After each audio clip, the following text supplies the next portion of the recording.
Good morning, everyone. Today we are there with Dr. Barar, who is Vashish Seva Medal honored by President of India. And we welcome you all on this 20th May 2022 Friday morning. आज का topic भी बहुत interesting है because ये ऐसा topic है कि mostly जितनी भी आजकल फीमेल्स ज़्यादातर हैं वो इस थायराइड प्रॉब्लम से कहीं ना कहीं सफ़र कर रही हैं एंड हमने अपने ओपीडीज में भी देखा है, हॉस्पिटल्स में भी हम लोग देखते हैं कि कहीं ना कहीं बच्चे भी जो हैं इससे अब आजकल सफ़र करने लग गए हैं। सो आज का टॉपिक बहुत ही इंटरेस्टिंग है। So before moving forward, let me introduce International Homeopathic Foundation to those who are new with us and to our respected speaker, Dr. Barar. So IHF was founded in the year 2016, which aims to promote homeopathy through academics and integrated approach. Since inception, we have organized various free health camps, seminars, homeopathic medical education series. The most talked about 3 days successful International Homeopathic Congress was organized at Taj Vivanta Dwarka in April 2016. We propose credit system for homeopathic doctors to Ayush department, which is in process. And we have organized a mega panel discussion during COVID, which was virtual International Homeopathic Summit and mega panel discussion on COVID-19, where many speakers had joined us, which includes allopathic doctors, homeopathic doctors as well. So this thyroid disorder and management, why we chose is because ये इतनी chronic problem बनती जा रही है कि इसकी वजह से बहुत दूसरी health issues भी आते हैं which maybe we are not aware about. So today we have invited famous endocrinologist from Narayna Homeopathy Superspeciality Hospital, and he will be guiding us, he will be telling us more about thyroid. So over to you, Dr. Bhavna, to introduce our respected speaker. A very good morning to all the participants, and I welcome you all to the monthly CME. It's an absolute honor to have Dr. K.S.BRAR with us today. Dr. K.S.BRAR has an illustrious career. He's a senior consultant in endocrinology and diabetology at Narayna Hospital, Gurugram.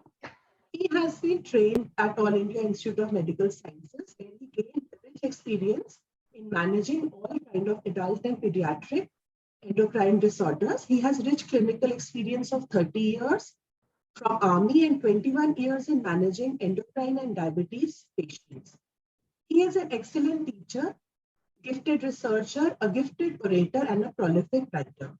He has published more than 55 articles in national and international peer-reviewed medical journals.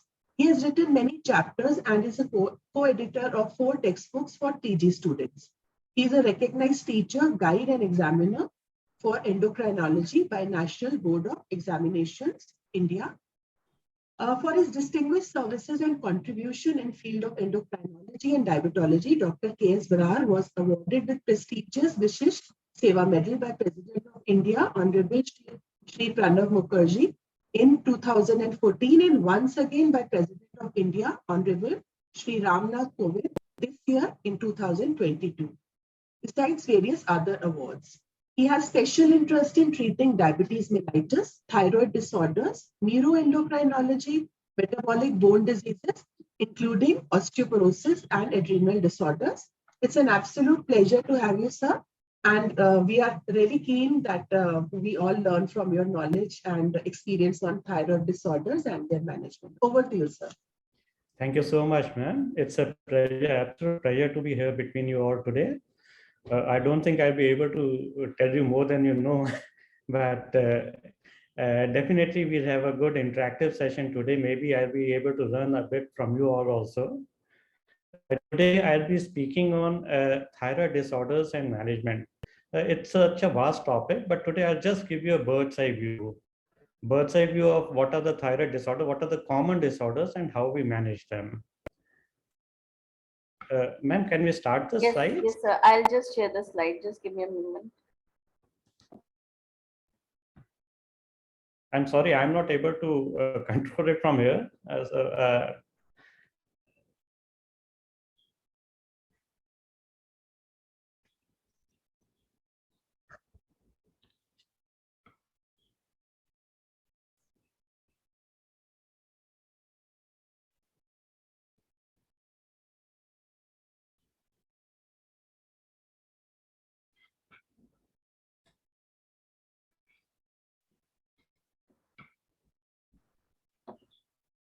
So till the slides come up, I just introduce thyroid disorders. Basically, as we know, they can be because of hypersecretion or hypersecretion of the thyroid glands, or they can be tumors or malignancies or other inflammations or cysts. So we just will talk about common thyroid disorders, not uncommon or essentially less common ones. So we divide the common thyroid disorders into hypothyroidism and hyperthyroidism, obviously. Hypothyroidism, basically, as I told you, the thyroid gland functioning is less. It might be because of the gland destructions or underproduction of the gland. And these disorders, we call them as either a primary hypothyroidism or secondary hypothyroidism. In adults, if it is very severe, we call it myxedema. In children, if it is very severe, we call it cretinism. And if it is because of the inflammation, the autoimmune inflammation of the thyroid gland, which causes destruction of the thyroid cells, follicles, and causes underproduction of the gland, then it is called thyroiditis. Hyperthyroidism is overproduction of the thyroid hormones, and it can be because of thyrotoxicosis or Graves' disease. Thyrotoxicosis basically means increased thyroid hormone levels in the blood. They can come either from the thyroid gland, or they come from even outside the thyroid gland, what we call the ectopic secretions. Then again, the common condition which we see is the goiter. Goiter is nothing but it's a diffuse enlargement of the thyroid gland.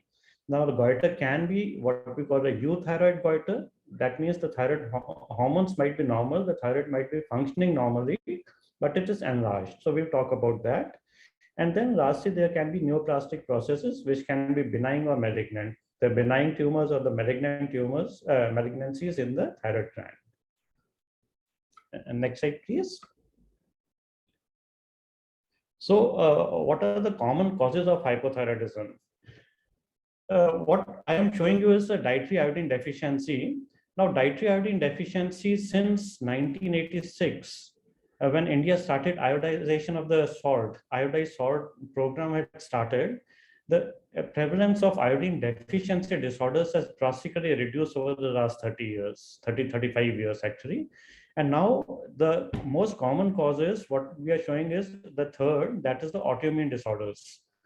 So autoimmune thyroid disorders are now the most common cause of hypothyroidism, and iodine deficiency is coming down, though it is still there in Himalayan belts, in China, Africa, where the iodine deficiency still persists, in the mountainous regions or otherwise. Then there are certain drugs also which can cause hypothyroidism. The common ones between them and among them is the amiodarone, which is used for the heart conditions, and lithium for bipolar disorders. So lots of elderlies do use lithium also. So they can have hypothyroidism and need to be checked from time to time. Then there can be iatrogenic or what we call the surgical or procedure-induced hypothyroidism, like the radiotherapies are being given for the neck cancers or oral cancers or cervical or lung cancers, the upper lobes. They can destroy the thyroid gland there, or there can be radioiodine abrasions or surgical removal of the thyroid gland. Very rarely there can be congenital hypothyroidism in children, and that is the main reason for basically cretinism or severe hypothyroidism in children. And then there can be certain infiltrative disorders like tuberculosis or other things of the thyroid gland, so they are very uncommon. Secondary hypothyroidism means when the process has started from the pituitary, which secretes a stimulating hormone called TSH. So if there's a problem in TSH, the thyroid stimulating hormone is not coming from the pituitary, and that is why the thyroid is not functioning well. We call it a secondary hypothyroidism. Next slide, please. So we'll come to myxedema. Myxedema is basically, like I told you, it's an adult hypothyroidism. It's a severe form of hypothyroidism. If you see the pictures, these are classical textbook pictures we have taken from the Ingeborg, that's a thyroid book. Just to show you, it's a representative picture. It shows that, see the facial plethora of a person, the coarse hair, coarse faces. So hypothyroidism in children, it's because of the excess mucopolysaccharides. So if you see the features, there's enlarged thyroid gland, the goiter would be there. The person may be apathetic, lethargic, fatigued, dull looking. The weight increases because of the slow metabolism, there's shortness of breath, the exercise capacity reduces because the bowel movements reduce, there's constipation, the sweat glands don't work well, so there's reduced sweating. Next slide.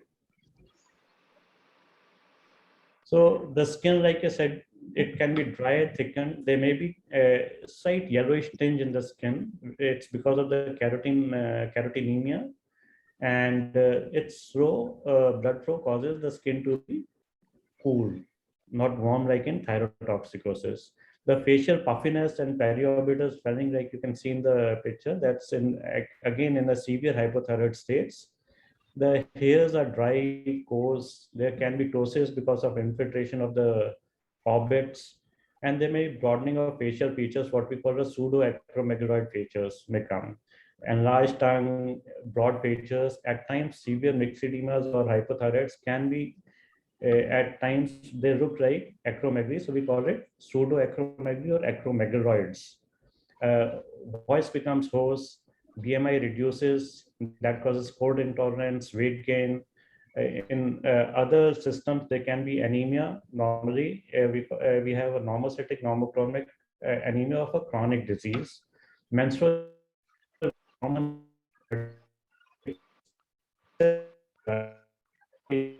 excess metabolism reduces, so the blood sugars go low, and there's increased triglycerides and low LDL cholesterol also increases. The neurological, if you see in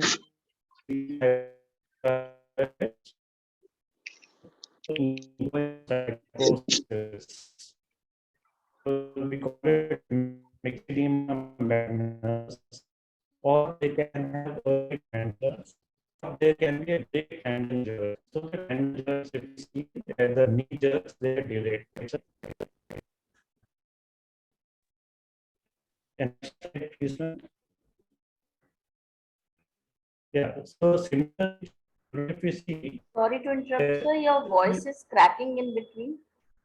I think there is some problem with the net connection. We are missing your voice in between. between neck and actually, so I just try to.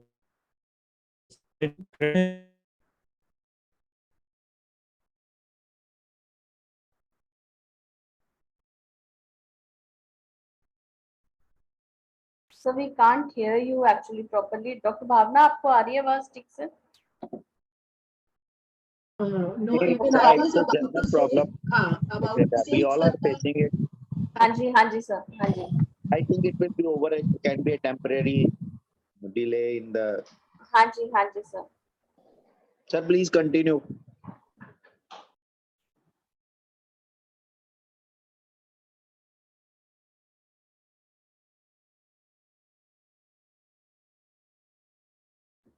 I think he is reconnecting.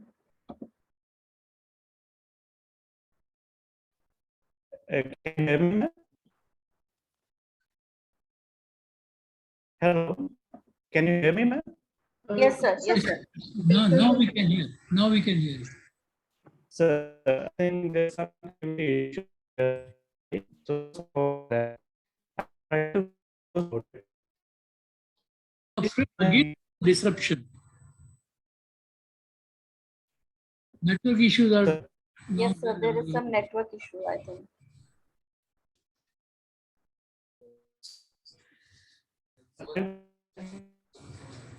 No. It's hardly any word is audible. Yes, yes sir. Dr. BRAR sir, can you hear me?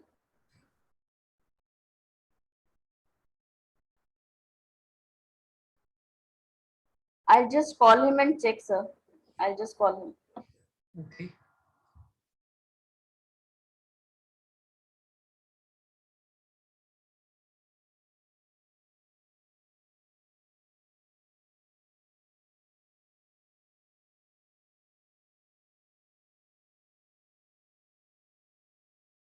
Yeah.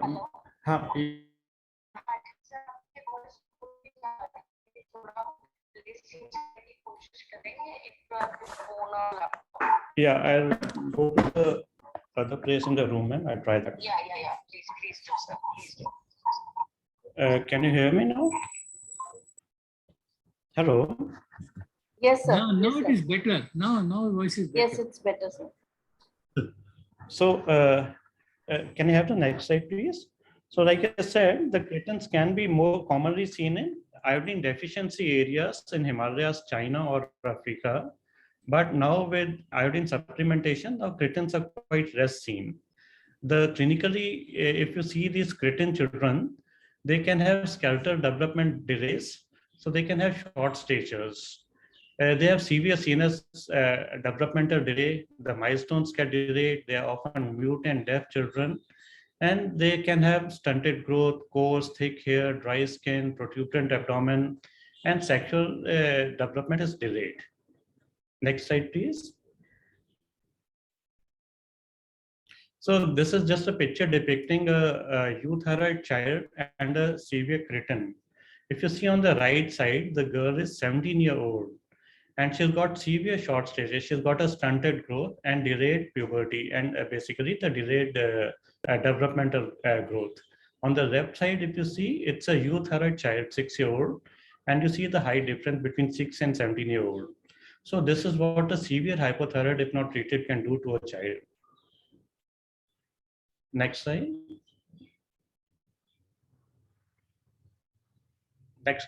Yeah. So in hypothyroids, basically the first thing to check is a TSH level. TSH levels are basically like a screening test for either hyper or hypothyroid disorder. That's the only test which we need to screen a person.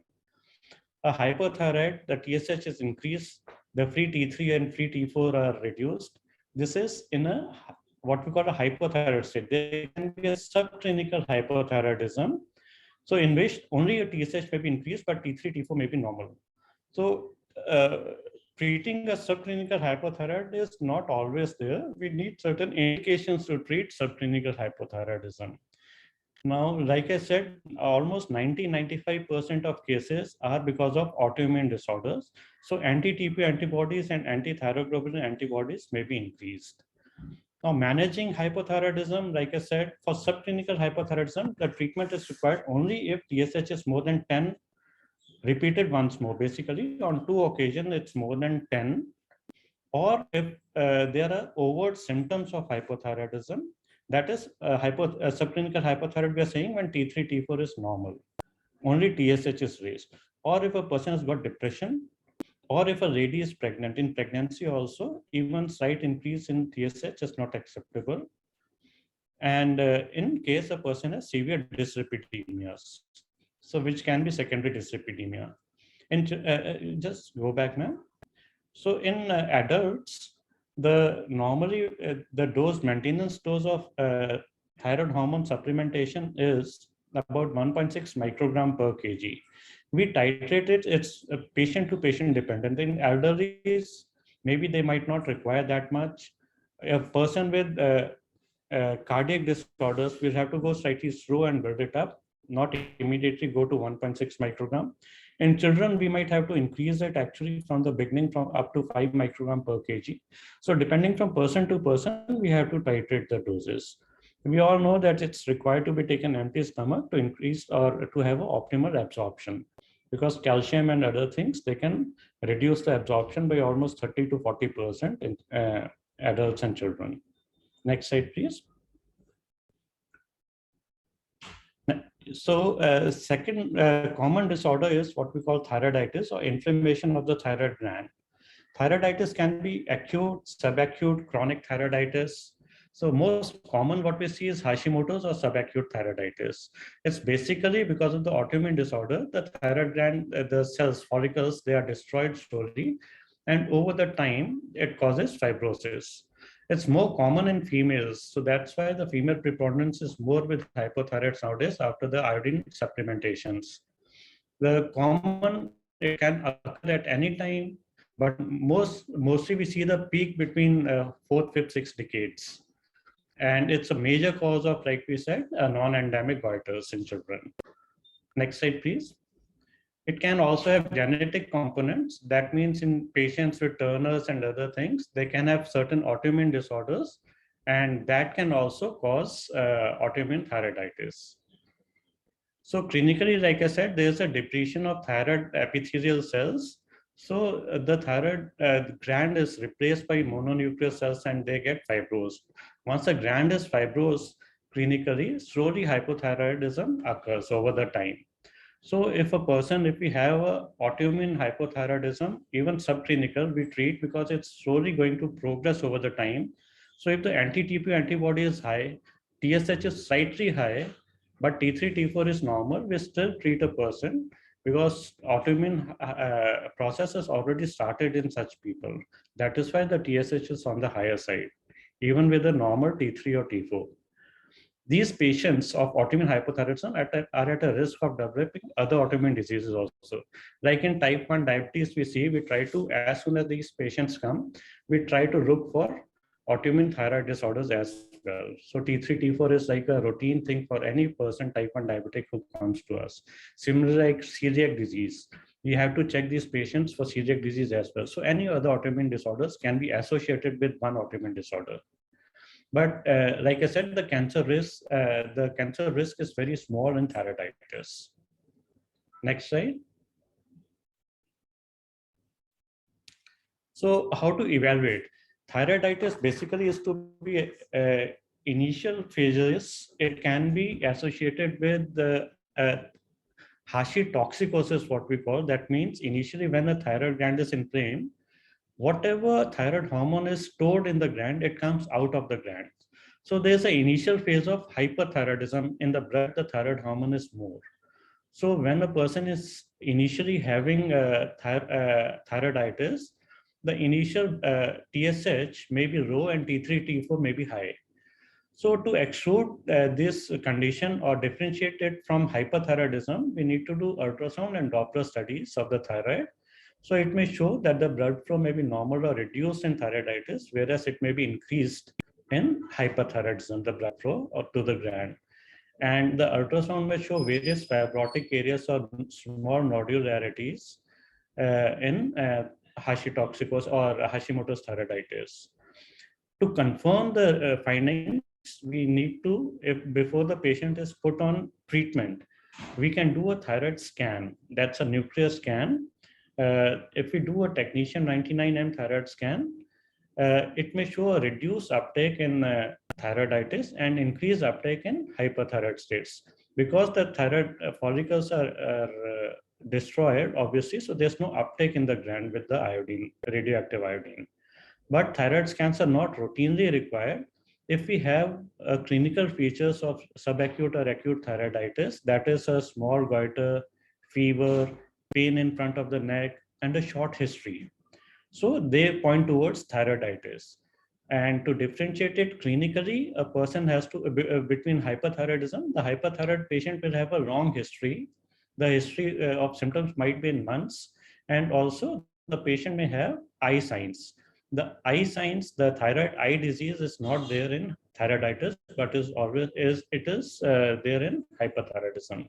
So if the thyroid eye disease is there, if there's a proptosis or ophthalmopathy, so we can easily say that this is not thyroiditis and this is Graves' disease or hyperthyroidism. Next slide, please. So thyroiditis treatment is quite simple. We don't need to replace the hormones till a person has gone into a hypothyroid phase or a chronic phase. Acute phase management with acute or subacute thyroiditis, if a person comes with pain, fever, and tender thyromegaly, then NSAIDs can be given for a short duration, 7 days to 10 days. And steroids are reserved for patients who have very severe pain, tender thyromegaly, difficulty in swallowing, fever is not subsiding for 3-4 days. Then the steroids can be given for up to 4 weeks and then taper off over the next 4 weeks. For chronic management, like I said, over the time when we are evaluating these patients, every 3 or 6 months, we do a TSH test. And once the TSH starts rising, a person starts going into a hypothyroid phase, then we start levothyroxine therapy or the eltroxin or whichever hormone therapy we have available. Next slide, please. So after talking about hypothyroid and thyroiditis, the two common things, the third common disorder for the thyroid glands is hyperthyroidism. Now it's a condition, hyperthyroidism, basically, in which the circulating levels of T3 and T4 are high. If T3, T4, if you have a free T3 and free T4 available, they are better than doing a total T3 and total T4. The causes, like I said, thyrotoxicosis, it can be because of hyperthyroid. Thyrotoxicosis basically is just increased T3, T4 levels in the blood. Where they are coming from normally is from the thyroid or from the ectopic thyroid source. So ectopic source. So most common causes primary hyperthyroidism, that is the thyroid gland itself is working more. So in thyroid gland also, it can be a diffuse disease, a diffuse enlargement of the gland, which is working more. So it's called a Graves' disease. It is associated, Graves' disease associated with goiter, orbitopathy, and thyroid dermopathies. Whereas if there are certain nodules in the thyroid gland which are working more, secreting more hormone, it can be a nodular toxic goiter. So toxic nodular goiter, nodules can be either single, when we call it toxic adenoma, or they can be multiple, when we call it toxic MNG, toxic multinodular goiter. And then there are certain very unusual or rare causes of hyperthyroidism, like I said, activating mutations or iodine excess or functioning thyroid carcinoma metastasis. These are rare. We don't normally see these patients. The most common patients we see are Graves' disease or toxic multinodular goiters. Next slide, please. So this picture depicts a typical patient of Graves' disease. The patient, like I said, in hyperthyroids will have a diffuse thyroid enlargement, and there are lymphocytic infiltrates in the thyroid. They can be infiltrative of ophthalmopathy or orbitopathy. So the eye looks bulging, and there's a localized infiltrative dermopathy. Now, dermopathy, ophthalmopathy, and goiter. These three things are characteristics of Graves' disease. Next slide, please.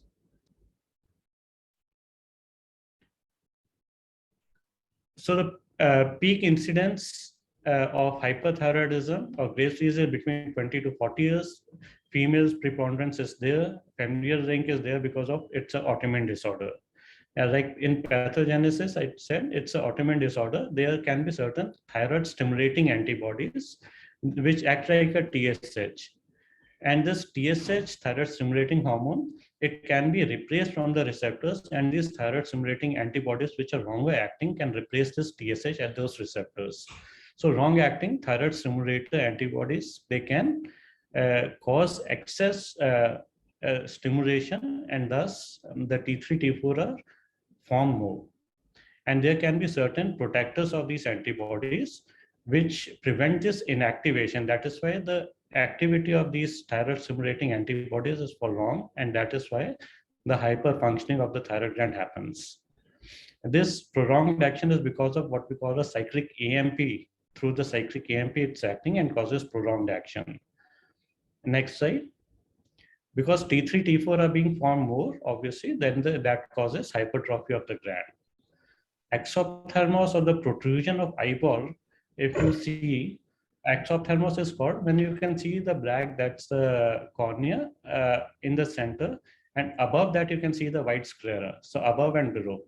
If above and below the cornea you can see the sclera, it shows that there's a lid retraction and eye bulging. We can see if we stand behind the patient and look from at the forehead, slightly tilt the forehead and look at the forehead, you can see that the eye bulges beyond the forehead slope. So that is a significant exophthalmos. This can be because of inflammatory edema in the intraocular muscles, T-cell infiltrations, fatty infiltration, water accumulation, mucopolysaccharidosis, or that is what all these things together can cause the eyes to bulge out. That is proptosis. Next slide. So lid retraction, like I said, the upper lid, it's slightly, it goes back because of overstimulation of the muscle there, that is levator palpebris superioris. And you can see the white, the sclera around the cornea. In other features in hypothyroid, the BMR is increased because of increased metabolism. It causes weight loss and heat intolerance. Lactation, there can be without pregnancy, the lactation may increase. The periods become scanty, oligomenorrhea can happen. Vitamin B and C deficiencies are common in these patients. And also in we know that excess hypothyroid state, uncontrolled hypothyroid state can cause high cardiac output, high output cardiac failure. The thyroid diabetes disease is also well known because it's a secondary cause of diabetes mellitus, hypothyroidism, and there's a decreased serum lipid levels. Next slide. In neurological system, the person can be overexcitable. They have tremors, irritability, nervousness. The skin is smooth and moist and warm. There can be facial flushing, and there is thyroid acropathy or onychoresis. This acropathy is not common. These are like drumstick appearance of the nail of the tips of the fingers, basically, and onychoresis, that the nail is getting removed from the nail bed. It's slightly lifted up. So these things happen in, again, very severe hypothyroid states when a person has not received treatment properly or in time. And the scalp hair, though they are soft, fine, they are thinned out. Their generalized pruritus can happen. And pretibial myxedema, if you see in the picture, it's in a fair person. But in Indians, you can find that pretibial myxedema can be something like a dark pigmentation, the brackish discoloration in front of the tibia in the legs. Next slide. So to summarize, the symptoms of thyrotoxicosis can be hyperactivity, irritability, dysphoria, heat intolerance, sweating, palpitations, fatigue, weight loss, diarrhea, polyuria, sexual dysfunctions. And the signs, next slide. So these we all spoken. The signs are maybe because tachycardia, atrial fibrillation, the heart failure signs, tremors, goiter, warm, moist skin, muscle weakness, lid retraction or lid drag. Gynecomastia can happen in a pubertal child, in the males, and exophthalmos and pretibial myxedema. Exophthalmos and pretibial myxedema, if they are there in a patient of goiter, then we say the person has Graves' disease. So these Graves' disease, like I said, again, I was just reiterating that it has got three components: goiter, exophthalmos, and dermopathy. Next slide. So in hypothyroid states, which is opposite the hypothyroid, we have suppressed TSH, we have increased T3, T4. Because the thyroid is functioning more, the T3, T4 levels are more, so because of the negative feedback, the TSH is suppressed. Next slide. So to further investigate, other than T3, T4, TSH, we need to do anti-TPO antibodies or thyroid stimulating antibodies. Again, these may not be required or necessary if we have a triad of Graves, if we have a triad of goiter and orbitopathy, because that itself would say that it is a Graves' disease, so anti-TPO body confirmation may not be required. Eye evaluation is again required, because if the orbitopathy or ophthalmopathy is severe, a person has got severe proptosis and is unable to close the eyes, the eye dryness can cause corneal ulcers and loss of vision. So that is why the eye needs to be evaluated, has to be kept moist, kept closed in the night. A person, if you ask the relatives whether a person by sleeping keeps his eyelids open or not, whether he's able to see this, it's not closing properly or not.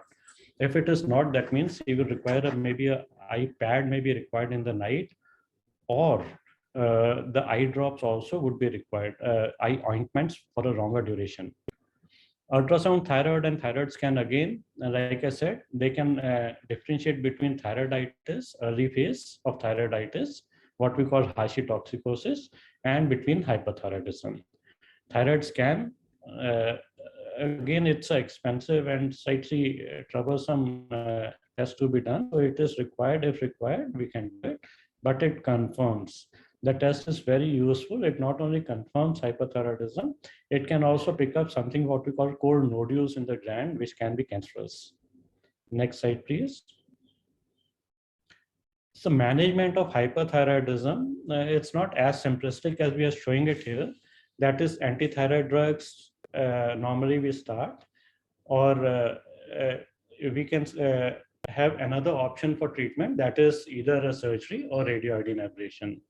Now in Western countries, the first choice is radioiodine ablation. What they do is they say that the hypothyroid states, they are much more worse than hypothyroid states because they weaken the bones and the heart. So what they do is as soon as a hypothyroid person comes to them, they treat the patient with radioiodine ablation, make a person permanently hypothyroid, and then they treat hypothyroidism with just one tablet of valproxen or something. So it's much more convenient and much less complicated. Complications are much less for the disease. But again, now the studies are showing that anti-thyroid drugs, if they are controlling, if a person is able to maintain euthyroid state with anti-thyroid drugs on maintenance, then this anti-thyroid drugs should become a first choice of drug of treatment, because the complications of wrong anti-thyroid drugs is not much. That is if it is given in the maintenance dose, because we have to know that hyperthyroidism or Graves' disease, though it's an autoimmune disorder, it is a burnout disease. Over the years, it will slowly burn out. Even if you don't treat the disease for 10 years, the disease will completely remit. But the problem is, within those 10 years, it will eat away the bones and the heart. So the cardiac complications and the other complications of gut and the bones, they would already have occurred. So to reduce those complications, of treatment is required. Otherwise, hyperthyroidism is a burnout disease. Over the years, over 10 years or so, it will burn out on its own. So in India also, now we do go in with this anti-thyroid drugs, because if for 1.5 years we are able to give the drugs, almost 50% of patients may go into complete remission. They might not require it, but the only problem is the rest of the 50%, they may go into remission, but it may again come back. It may relapse the hypothyroid state. So if it relapses, then the option is only radioiodine ablation. The beta blockers we are giving to reduce the sympathetic activity, and also they reduce the conversion of T4 to T3. That's the active thyroid hormone. Calcium and vitamin D we give to maintain the bone strength, the bones which become weak in hypothyroid state. Next slide, please. So after hypothyroid, we come to goiter. Goiter, like I said, it's a diffuse enlargement. It's an enlargement of the gland, thyroid gland. Basically, any thyroid gland which is either visible or palpable. Normal thyroid gland is also palpable. It's a low-lying gland, but if it is slightly more than that, we call it a goiter. So goiter can be either diffuse goiter or it can be a nodular goiter. Nodular goiter can have a single nodule or multi-nodules. So these most commonly these used to be caused by a dietary iodine deficiency. But like I said, now with the dietary iodine supplementation, the most common cause now has become a autoimmune disorder. So any fibrotic process which is going on because of autoimmune destruction of the gland, that causes the nodularities. Next slide.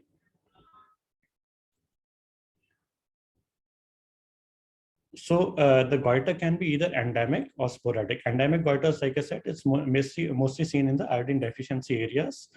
But again, the endemic goiter or the sporadic goiters, these are very common entities. So endemic goiters in India are hardly seen. Now what we see are the sporadic goiters.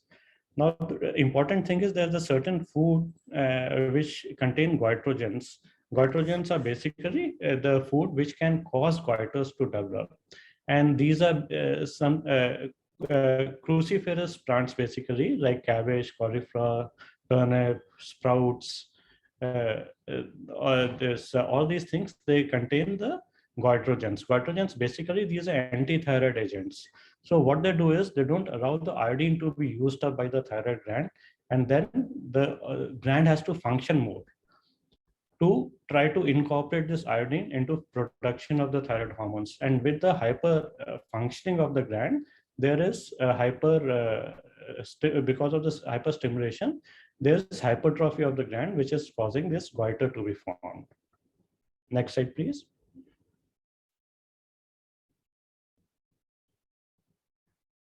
So the goiters, again, they are more, the preponderance is more for the females, and pubertal goiters are very commonly seen. Pubertal goiters need not have any treatment, but they need to be evaluated earlier.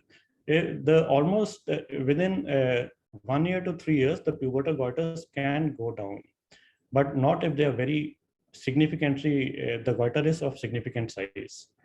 Multinodular goiters, because of recurrent hyperplasias or hypertrophies, they can happen. All simple non-toxic goiters evolve into multinodular goiters, and they produce the most extreme thyroid enlargements, which are often mistaken as neoplasms. They can be still euthyroid, but they can be huge. They can be large, if you see in this picture in the right side. And they can be symmetrical or asymmetrical. Normally, the multinodular goiters would be asymmetrical. The benign goiters would be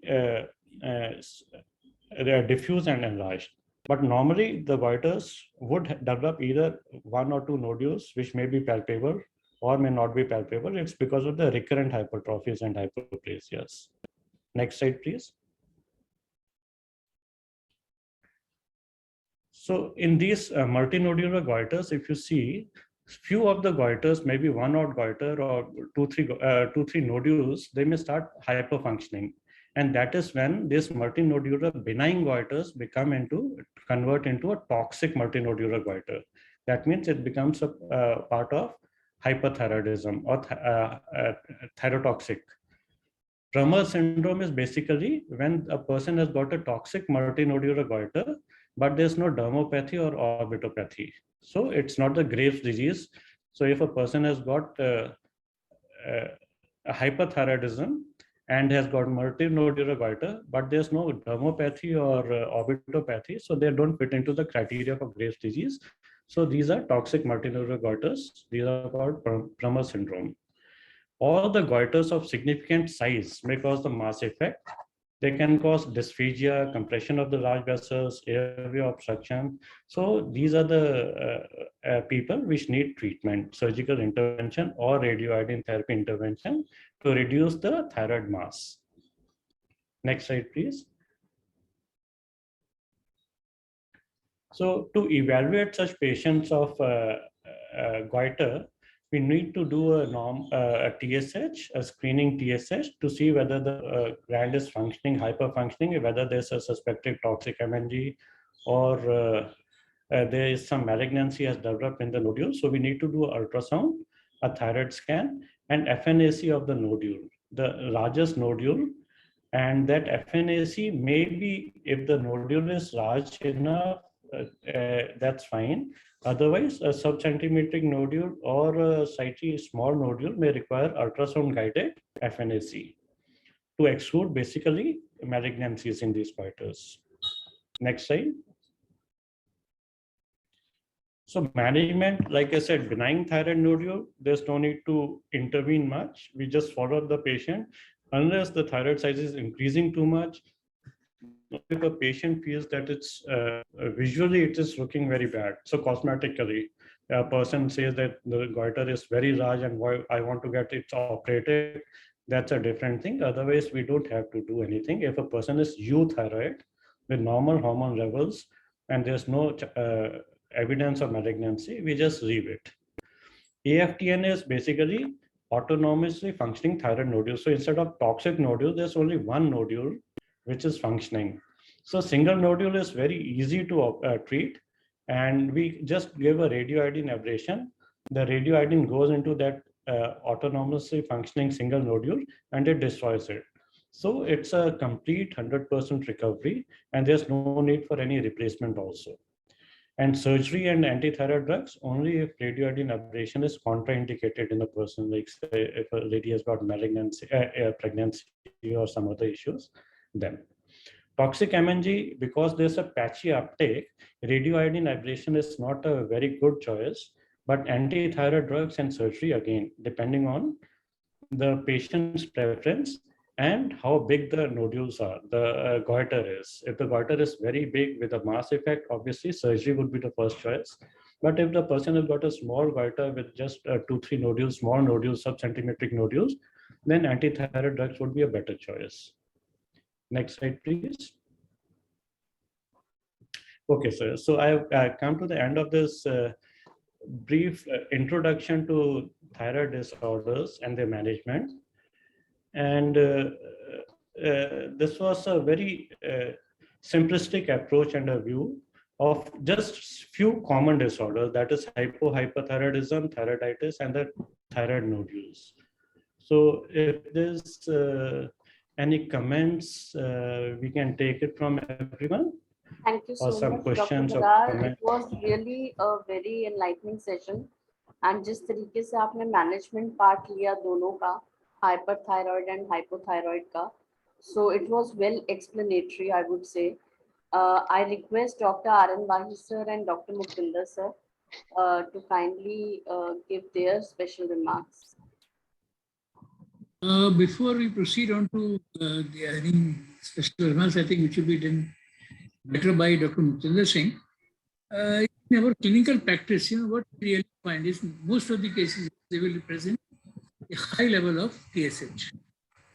But then there are cases where we find increased T4, normal T3, and normal TSH.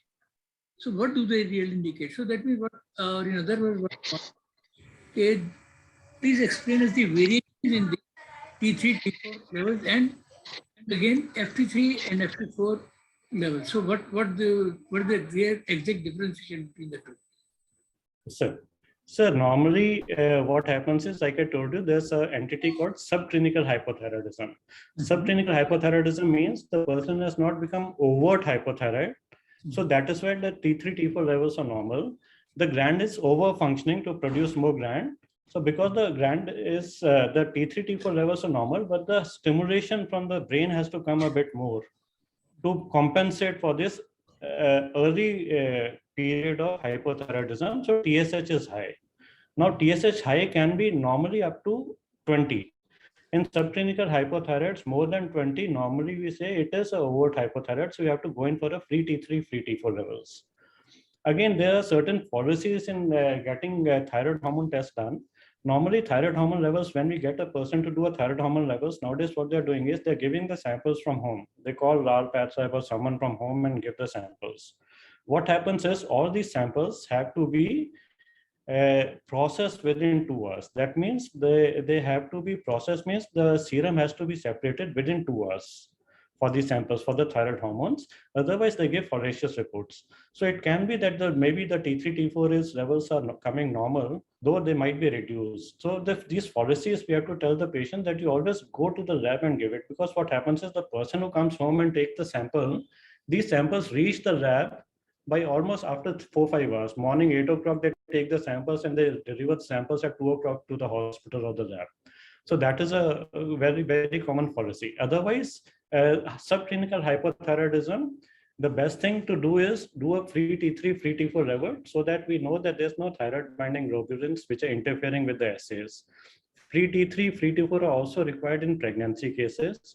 Like I said, subclinical hypothyroid, when TSH is high, T3, T4 is normal, it needs to be treated in pregnancies, in children, in depression, in cases when their anti-TP antibody is high. So that is how we go with these subset of patients who are normal, who have normal T3, T4 or free T3, free T4 levels, but very high TSH. In India, the normal TSH level is slightly higher, sir. So in Indians, once we have done the normative data was collected, the normal TSH for Indians was around 6 to 7. So normally up to 6, 7, we don't treat. But we still go by the Western data, which shows the TSH of 3.5, depending on the assay what we are doing. If we are doing by radioiodine, by chemiluminescence assay, it is lower. If you are doing by radioiodine assays, it is slightly higher. So some labs, if you see, the upper limit of TSH would be given 4.5. In some labs, it would be given 3.5. But the consensus is for pregnancy, the TSH has to be kept under 3.5 in all the 3 trimesters. So nice of you, and for giving us a very important lead that whenever we advise people for the thyroid levels, Now we have to be quite cautious. They should go to the lab. That is the beautiful advice which you are giving. So nice of you. Thank you. Dr. Muktinder.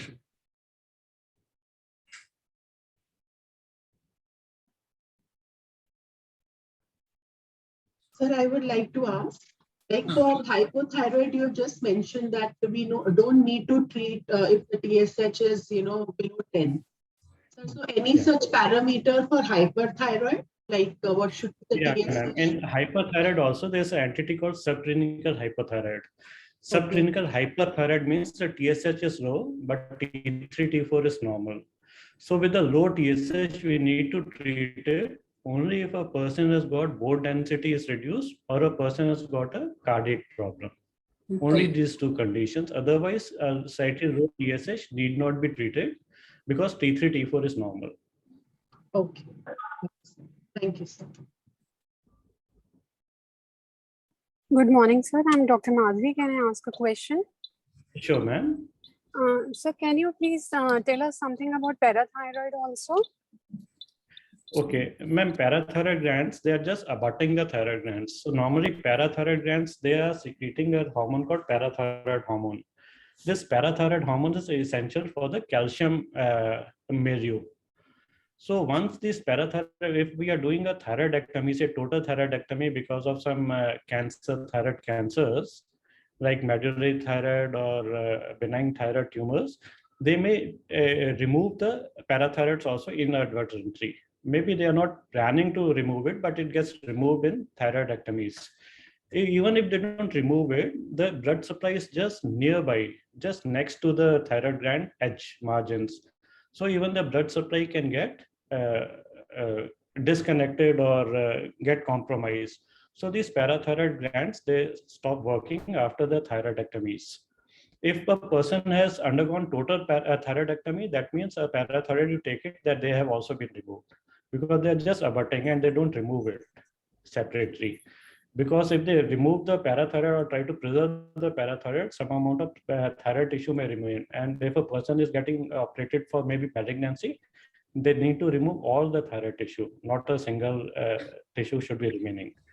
So parathyroids, normally, once a person has gone into hypoparathyroidism after the surgery, then we need to be very aggressive because they go into something called a hungry bone syndrome. Hungry bone syndrome means the person can have very low calcium levels after that, for which they might require intravenous calcium infusions for a few days. And then we overlap it with oral calcium and vitamin D, active vitamin D. And So if there are certain... So if a chronic patient of hypothyroidism develops a high calcium level and a slightly high PTH also, so what could be the reason? And there is small hypoequic mass. It can be associated multiple endocrine neoplasias, ma'am. These are autoimmune disorders. So a person can have hyperparathyroidism. So you have to check for that because these are both autoimmune disorders. Autoimmune hypothyroidism, autoimmune hyperparathyroidism, hypoparathyroidism. So then you need to check PTH levels basically to see whether they are increased or reduced. Because if the calcium levels are coming high, then either a person is going into vitamin D toxicity or he's got a parathyroid issue. So if the parathyroids are high, then we need to evaluate whether it's a primary hyperparathyroidism or secondary hyperparathyroidism. Thank you, sir. Thank you. These days, we are finding increasing incidences, slightly deviating. No doubt the thyroid cases, they are on the increase. And like cases of PCOS, especially in the young girls. And when we take the history of the cases, we find stress levels are increased in almost all these cases. So to what extent stresses are important? So stresses are mainly important for pituitary, sir. So the TSH levels, they may reduce actually because the TRH, thyroid's releasing TSH releasing hormone from the hypothalamus, it gets hampered. So the TSH may reduce, a person may go into something called a sick euthyroid syndrome. So T3, T4, TSH all may be reduced. If there's a undue stress, slight stress doesn't matter, sir, but stress, basically you mean to say undue stress means a person is either depressed because psychiatric disorders, they can cause this, or a person is in sepsis, severe sepsis, or uremia, because these are stressful conditions for the body. So any stressful conditions like sepsis or even depression, severe depressions, they can cause a person to go into a sick euthyroid syndrome, from where the hormones from the pituitary, they get hampered. So the cortisol also may be slightly on the higher side because that's a stress hormone. It's a stimulating hormone. But other hormone levels may be reduced because of the stress. But after the stress goes off, these levels, they come back to the original, but it takes about 6 to 8 weeks time. Hello, so stress sir. is I basically, have a question. Stress is something which is important for almost all the conditions. Stress is not good. So like we tell a patient that chinta or chita ek bindi ka farak hai. That's the only thing. Sir, I have a question. Can I ask? Yeah. Yes, ma'am. Yes. Yeah. So 3 months back, one female patient aged 50 years came to me and her TSS value was 0.3. And then she mentioned with the medicines, she was on 200 micrograms for long. And then she said, now I feel extremely weak. I can't walk. My body is so stiff. And I could see that extremely stiff. And then when I was trying to take the BP, whole arms became very red. And like she was saying, please, I mean, I can't bear any touch at all, and I don't go outside just because I don't even feel like changing my clothes, and I'm wearing the clothes which are really very close. Then she said, on my own I left taking the medicines, and now I feel little better. So she stopped the medicines, and then she was taking all other symptomatic treatment from homeopathic physicians. After 3 months her values reached to 180, and now they contacted some doctor from Ahmedabad. So the Ahmedabad doctor told them that, okay, you have to continue on 200 microgram only. With that only you will be fine. So like she was asking what investigations, what tests I should go ahead, because I am not convinced with this doctor's treatment at all. Is she overweight, ma'am? Pardon? Is she overweight? No, sir. She's not overweight. Little, I mean, Okay. just 10 kgs extra to what she should be. So she is averagely built basically. So like I said, ma'am, the normal allotoxin requirement would be 1.6 microgram per kg body weight. That is a maintenance dose. But some people may require a higher dose, but what you're taking 250 is a very high dose. Normally we don't give it 250. We give it only for patients whom we need to suppress TSH, like in malignancies, post-cancer thyroid malignancies. Right. So we need to suppress the TSH because TSH is a stimulating hormone. It will, agar koi thoda bahut thyroid bacha hua hai, it will stimulate it. So we maintain it under 1. So normally we keep it between 0.1 and 0.6. So that now is she only was for thyroid. For the investigations, yeah. it So from for this 3, patient, 180. for this patient who was taking chronically 250, it might have caused 1, osteoporosis, and number 2, thyrotoxic myopathies. So she needs to be checked for her bone and muscle pains, might be because of osteomalacia, because of vitamin D deficiencies, or bone pain might be because of her osteoporosis, which is secondary to low TSH. All right. And thyrotoxic myopathy can happen because of iatrogenic cause, that is high dose which was being given to patient of allotoxin. But once we have reduced the dose, then once she stopped taking the dose, obviously from 250, if any person would suddenly stop taking it, obviously the TSH would go very high. So ideally what we do is, if we feel the TSH is gone very low, we half the dose and then titrate it every 3 months till it comes back to normal. So from 250, maybe we might have reduced it to 150. And normally what happens is, if the TSH is very low, we say you give a gap of 1 month and then 1 week, and then you restart at half the dose, because the half-life of thyroid hormone is almost 4 weeks. So 1 week doesn't matter, but the toxic symptoms would reduce. So in this patient, maybe we need to titrate, and if her body weight is not much and her dose requirement is high, then she would require evaluation for malabsorption syndrome. So TTG can be done to exclude the celiac disease. Maybe the medicine she's taking is not getting absorbed well. So you can get a blood celiac disease, levels. TTG can be done to exclude a celiac disease to see whether it's getting absorbed well or not. All right, sir. And any blood investigations for this other? Same, the serum TTG only, ma'am. That's all. Thank you so much, sir. And 3 monthly, you can do a thyroid functions, T3, T4, TSH. All right. Basically, only TSH is required 3 monthly. T4 just to see whether the thyrotoxic phase is there or not for the medicine. Okay, sir. Thank you so much. Sir, I have one query.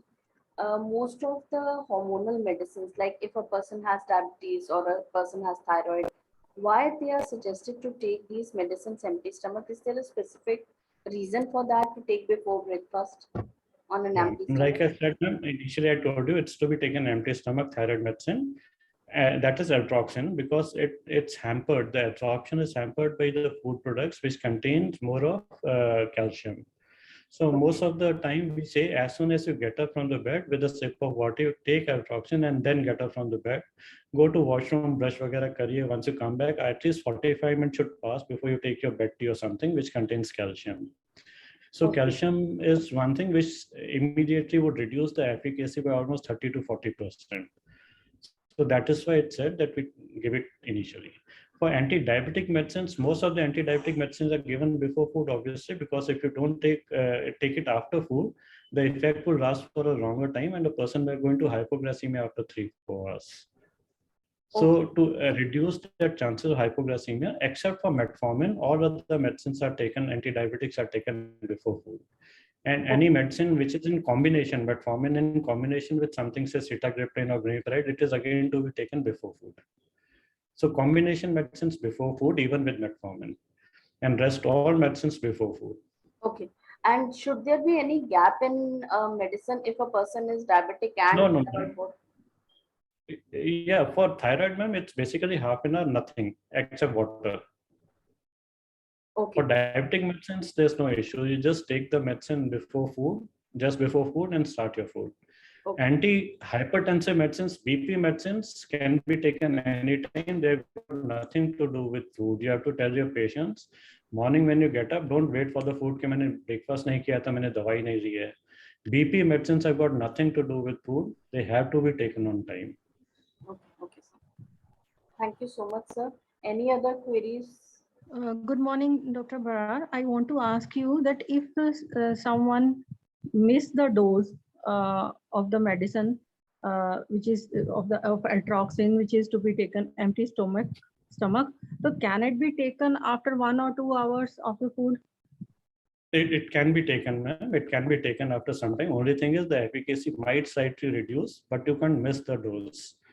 And if a person has missed the dose for a day or two, even that doesn't matter, because like I told you, that the half-life of the thyroid medicine is quite long. But we don't encourage patients because the half-life will reduce after some time. So again, to come back to study level, it will take another 3-4 weeks. So idea is that you tell the patient, even if you have missed the dose, skip the dose, you take it whenever you remember it.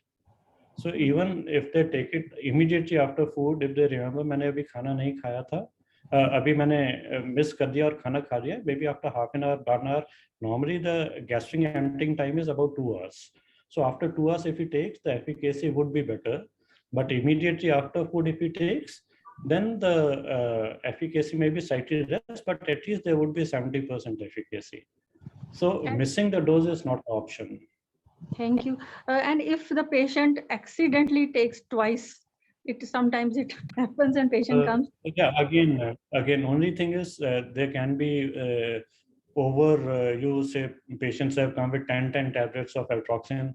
Only thing is if there's you suspect poisoning, it has to be the gastric lavage has to be done, because it's basically a thyroid hormone. So it would have the cardiac effects. So arrhythmias may precipitate. But just 2 tablets doesn't matter. कि एक बार याद नहीं रहा, एक बार और ले लिया, that is not an issue.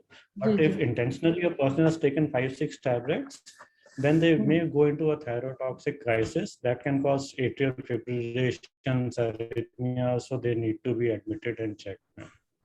Okay, thank you so much, doctor. I think we should not encroach more upon sir's time, because he has to attend his OPD as well. So thank you so much, everyone, on behalf of International Homoeopathic Foundation. I thank Dr. BRAR for his valuable session today.